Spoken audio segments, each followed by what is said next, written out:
السلام عليكم. من فترة كنت عملت شورت فيديو عن إزاي تقرا الinsights بتاعتك ونتايج الإعلانات، بعد ما تعمل حملة الإعلانية بتاعتك أو في خلال الحملة الإعلانية يعني أنت إزاي تعرف إن الحملة دي ناجحة والّا لأ، وتقرا الKPIs بتاعتك اللي هي Key Performance Indicator دي عبارة عن metrics أو خانات أنت بتقراها عشان تعرف الحملة الإعلانية دي ناجحة والّا مش ناجحة، أو يعني تقرا النتايج، تعرف الحملة دي هتنجح والّا لأ، تعرف توقّفها إمتى، تعرف بناءً عن إيه تحسّن عليها، تعمل عليها edit. هو طبعًا الحاجات دي بتبقى أغلبها ثابتة في كل الplatforms اللي إحنا بنشتغل عليها كmedia buyers يعني أو كإن أنت بتراهن عليها by default كده. أنت لمّا بتفتح أي حساب إعلاني بيبقى جايب لك كل دي column دي وبيبقى جواها حاجة اسمها metrics، هي دي الmetrics اللي إحنا بنقرا عليها أو نقرا منها النتايج بتاعتنا وبنحللها بناءً بقى عن الأرقام أو بناءً على الأرقام اللي هتظهر لنا هنا لمّا نشغّل الcampaign. فالdefault اللي بيبقى ظاهر لنا إن هو الcolumns هنا بيبقى جاي كاتب لي custom recent used دي الحاجات اللي أنت آخر حاجات استخدمتها. فمش كل طبعًا الcolumn دي إحنا بنحتاجها، إحنا بنروح هنا column وبعد كده بنقول customize columns، بنختار الcolumns اللي إحنا عايزين نشوفها. طبعًا دي الcampaigns الحاجات يعني كل واحدة من دول هتلاقيها ظاهرة من هنا. أنت ممكن تتحكم بقى في عدد الcolumns اللي ظاهرة أو عدد الmetrics اللي أنت عاوز بناءً عليه تقرا منها الإعلان أو النتايج الحملة الإعلانية بتاعتك وترتبهم. فإحنا لو رجعنا هنا custom column مثلًا، طبعًا بيبقى هنا في 16 column selected. أنا عامل يعني أنا مختار هنا يبان لي كل الmetrics دي كده 16 column.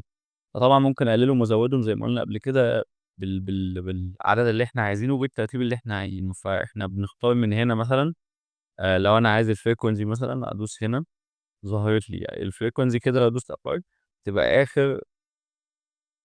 آخر واحدة أهي. فطبعًا الfrequency دي أنا باحب أقراها على طول بعد الreach والimpression لإن هي بتبقى الreach على الimpression. فممكن نعمل column custom column وهنلاقيها آخر واحدة أهي كده، نفضل ضاغطين عليها ونشدها فوق.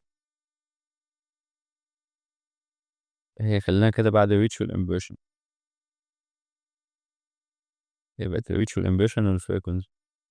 المهم فإحنا بنختار كل الmetrics اللي إحنا عايزين نعمل عليها حاجة اسمها breakdown.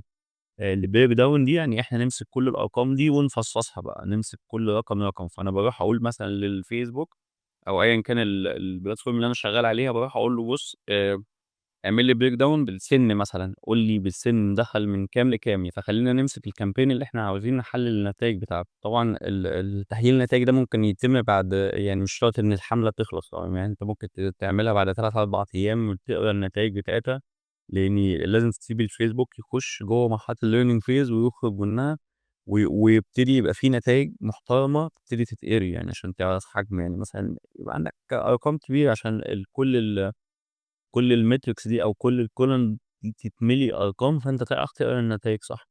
فإحنا خلّينا مسكنا دلوقتي الcampaign ده بنخش جوّه الcampaign نفسه، وبعد كده من custom column بنختار customize columns الcolumns اللي إحنا عايزينها، اللي إحنا عايزين نقراها. يعني في ناس يعني طبعًا هو by default أنت بيبقى مهم عندك الreach والimpression الfrequency الCPR الCPC الROAS الأرقام اللي هي بتبقى دي طبعًا بتبقى خاصة شوية الناس اللي عندها ويب سايت وحاجات كده يعني. لكن إحنا مثلًا بنتكلم internal كده جوّه الفيسبوك إن دلوقتي أنت مثلًا بييجي لك مسدجات، يعني هو هيحاسبك هنا على الconversation اللي هتتم، يعني عدد الرسايل اللي هتيجي لك. فيعني دي الgoal دي كانت الobjective بتاعة الcampaign ده.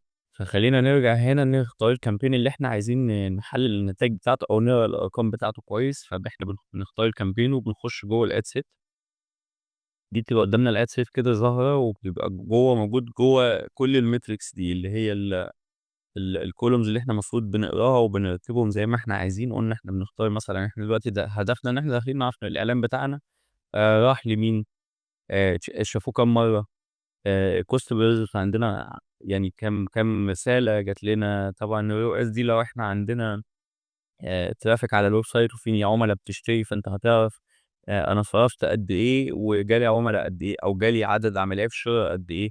فهتبتدي تعرف الROAS بتاعتك قد إيه، تعرف تحلل النتايج بتاعتك، أنت الcampaign بتاعك ناجح والّا فاشل أو محتاج تcustomize الcampaign بتاعتك.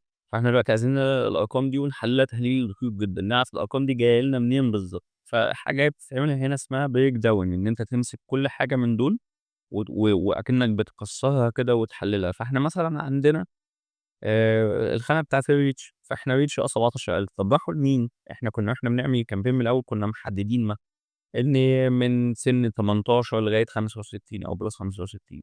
طب أنا كل مرة لمّا آجي هاعمل campaign هاختار السن ده، يعني كل مرة هاختار السن من 18 سنة ل65. طب ما هو أنا في عُملا من دول أنا مش محتاجهم، أو في ناس من 18 سنة دول لو أنا مثلًا في يعني حاجة industry صناعة وكده، فما أعتقدش واحد عنده 18 سنة هيشتري مصنع أو هيشتري مَكَن.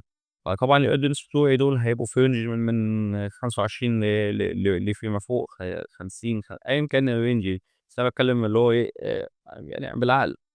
مش هاروح أتارجت 18 سنة وأقول له اشتري مصنع أو افتح شركة أو فلازم أنا لمّا بابقى عامل الcampaign كده باصرف على فئة كبيرة من اللي عندهم 18 سنة. فأنا دلوقتي عاوز أعرف ال17,000 دول مين فيهم، فأنا عايز أعمل حاجة اسمها break down. فأنا بادوس select كده على الcampaign نفسه، على الad set، وأروح أعمل break down. بيقول لي بقى أنت هنا عاوز تعمل break down بإيه؟ يعني أنت هتحلل النتايج بتاعتك دي بإيه؟ فإحنا دلوقتي كنا بنتكلم عن السن، فاختار هاقول له الage. فهو دلوقتي مسك لي من 18 سنة، أدي خلّينا كده نجيبهم جنب بعض. جاب لي من 18 سنة هو الtotal بتاعهم أهو 17,389. 17,000. فدلوقتي هو من 18 سنة ل24 شافوه من ال17,000 دول 2000 واحد. طب من سن 25 لسن 34 شافوا 4,800 واحد.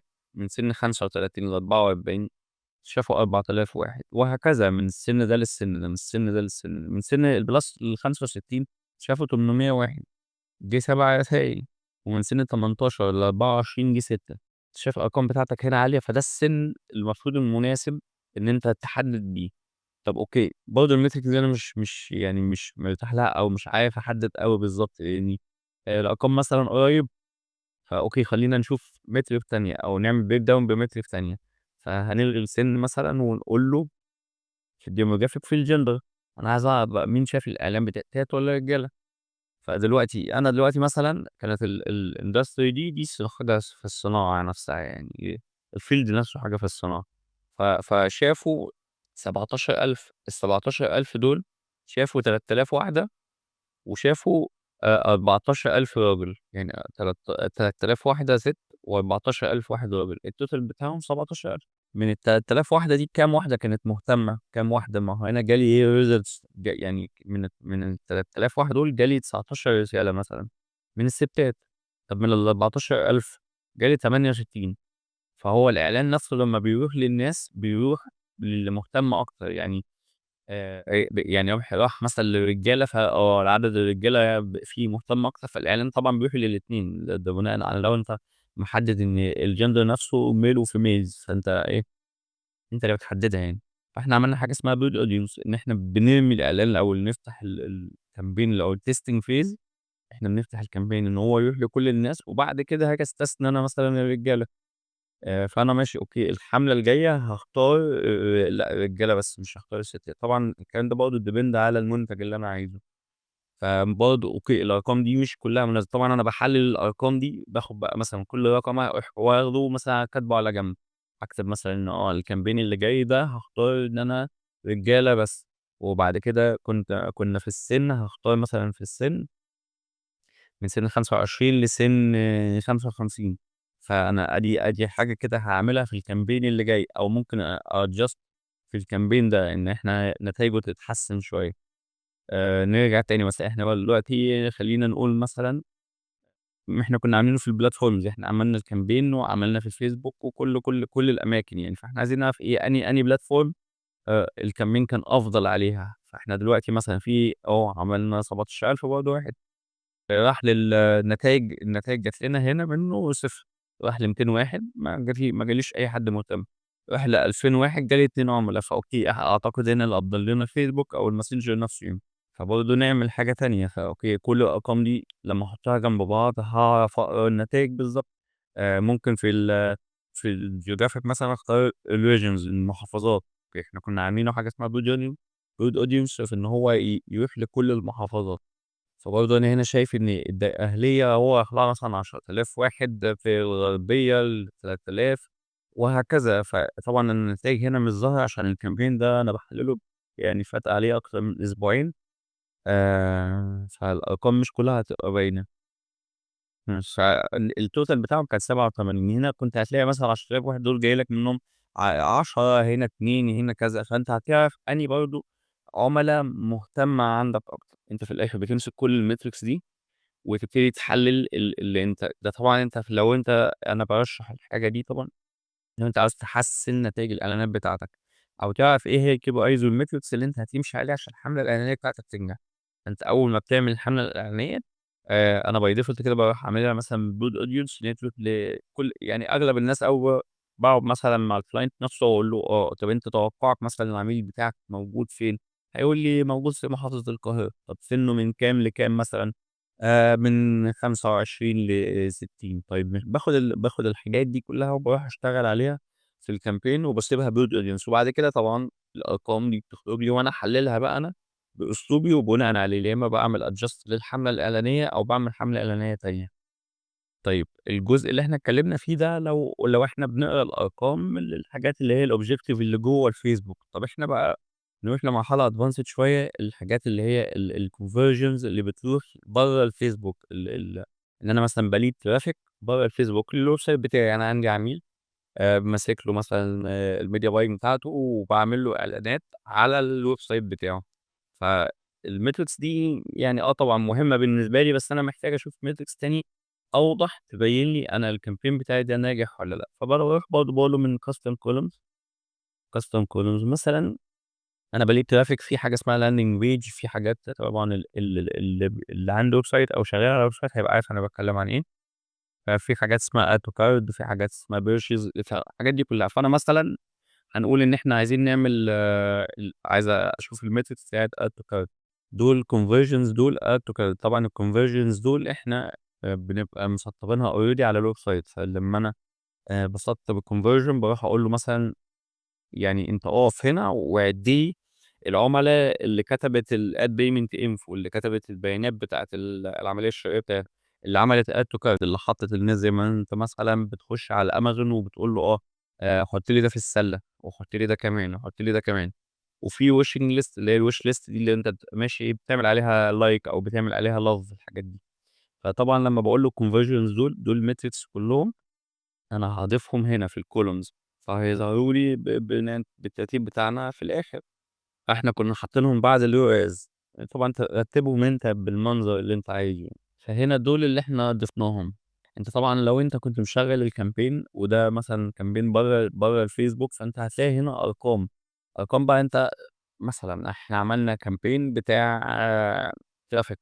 أنت خدت الناس من جوّه الفيسبوك طلّعتها على الweb site بتاعتك وبتسيب الcampaign بتاعتك شغال. يعني أنت الstrategy إن أنت اللي بتبقى شغّال بيها لمّا تيجي تعمل إعلانات على الweb site بتاع عميل، إن أنت رقم 1 بتlead الtraffic من على من الفيسبوك. فأنت بما إنّك أنت عامل الweb site فالعُملا بتبتدي تبتدي تعمل browsing. واحد بيخش يفتح مثلًا الweb site يخش يفتح المنتج ده. طبعًا في conversions كتير أنت بتسطّبها. هي conversions أكنّك مثلًا بتجيب حد توقّفه على زرار معيّن أو صفحة معيّنة يقعد يقرا لك النتايج بتاعتها. فإحنا هنا اخترنا النتايج اللي حد بيقول مثلًا add to cart هيقعد يعِد لي أي حد جوّه الweb site هيدوس على add to cart. واحد عامل wishing list وهكذا. في برضه نفس الموضوع ده لو أنت ممكن تضيف metric للpurchase. عايز أعرف قد إيه عُملا اشترت، عشان كده الفيسبوك بيتراك زي ما قُلنا من الmeta pixel. ده بيبقى متسطّبه أنت meta pixel helper دي plugin بتبقى محطوطة عشان تحدد لك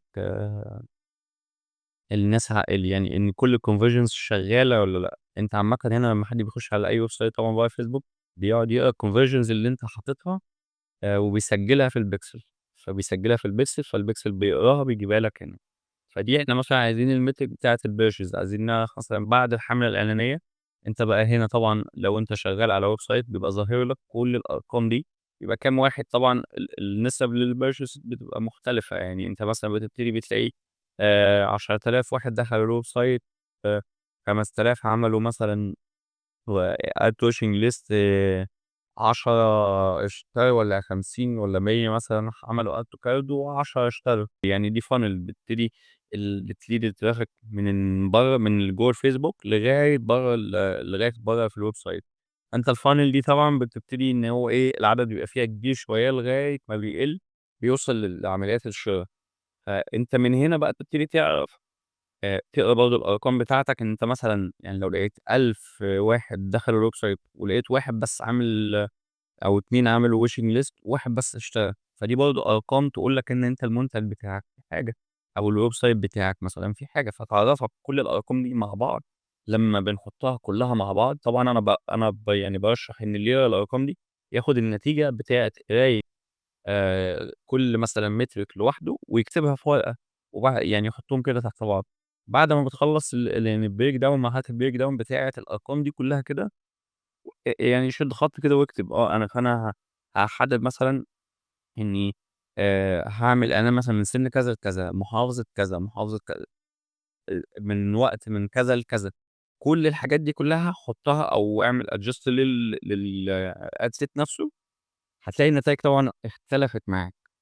طيب، من ضمن الmetrics المهمة جدًا اللي يعني أعتقد أغلب الناس مش بتقراهم أو مش بياخدوا بالهم منّهم أصلًا، اللي يعني في ناس بتبقى advanced أوي، بتبقى عارفة هي بتعمل إيه وبيوقفوا عليهم، لإن هم بيفرقوا طبعًا في النتايج وبيفرقوا في التحليل بتاعة الcampaign بتاعتك جدًا، جدًا، جدًا.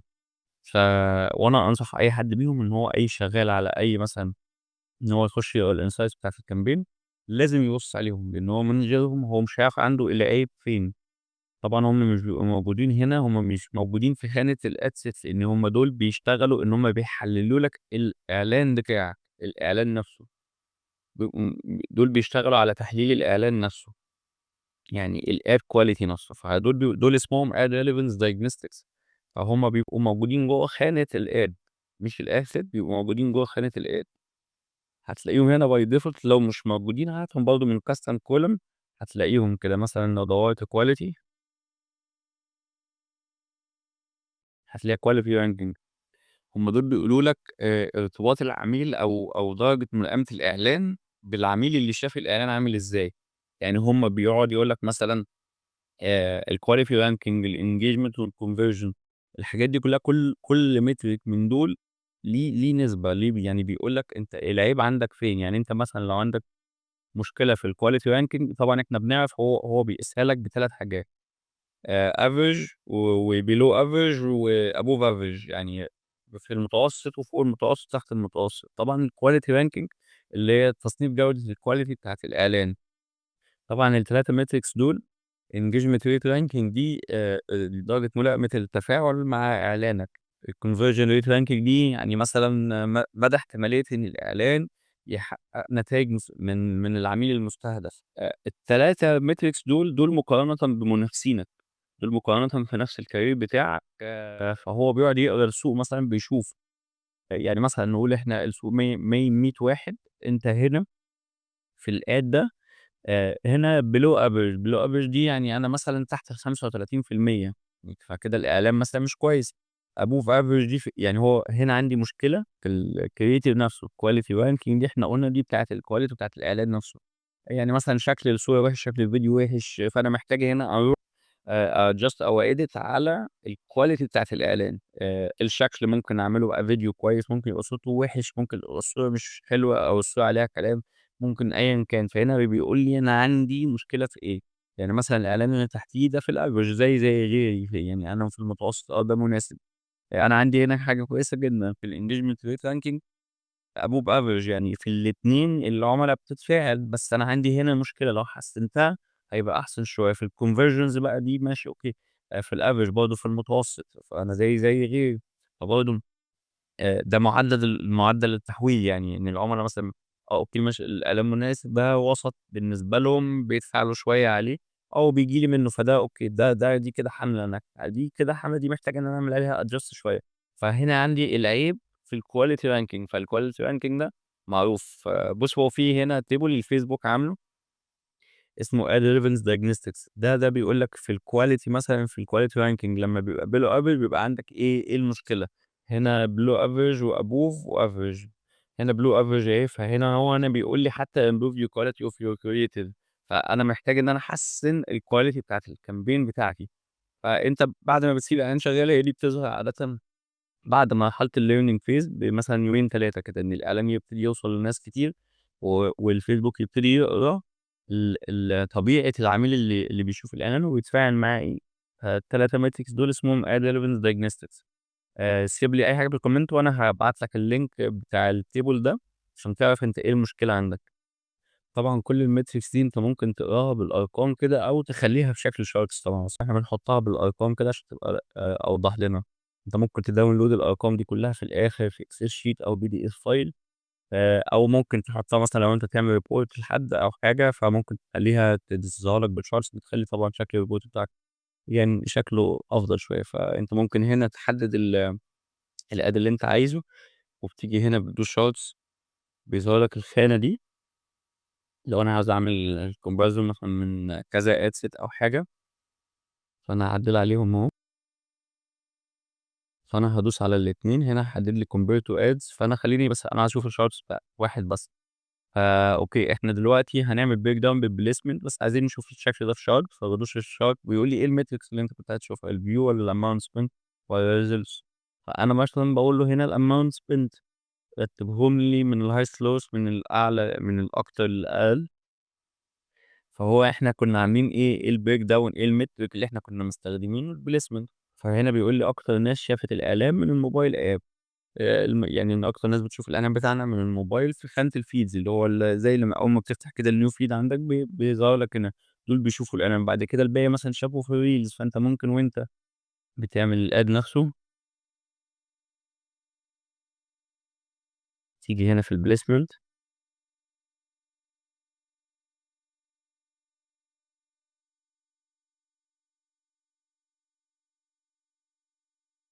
تيجي هنا في الplacement وتعمل له edit manual placement وتشيل بقى. يعني إحنا قُلنا مثلًا يعني أغلب الإعلان عندك بيبقى ناجح في الفيسبوك feeds، فأنت ممكن تسيب دي وتوفّر الفلوس بتاعة الباقيين. الناس مش مهتمة أوي إن هي تشوف الإعلان بتاعك من هنا، أو عدد الناس اللي بيشوفوا الإعلان بتاعك من الreels مثلًا مش كتير، فأنت هتوجّه البادجت بتاعتك كلّها في الفيسبوك feeds. فنرجع تاني للplacement، إحنا هنا كنا عايزين نعمل break down للplacement شُفنا الإيش، فأوكي هنا هيقول لي مثلًا نفس الموضوع وهكذا، صرفت قد إيه هنا من سن 35 ل44 ده صرف قد إيه. هي metric هي charts بتبان لك قدّامك. أنت الحاجات دي كلّها طبعًا هتوضّح لك أكتر تعرف تقرا الأرقام وتأدّي في الآخر إن أنت تشتغل عليها، يعني ما تقراهاش وتسيبها بس، لأ اقراها وحاول تعدّل في الإعلان بتاعك هتفرق كتير جدًا معاك. لو حد عنده استفسار في أي حاجة أنا قُلتها، وفي حاجة أنا قُلتها مش واضحة ممكن يسيب لي في الكومنتات وهارُد عليه.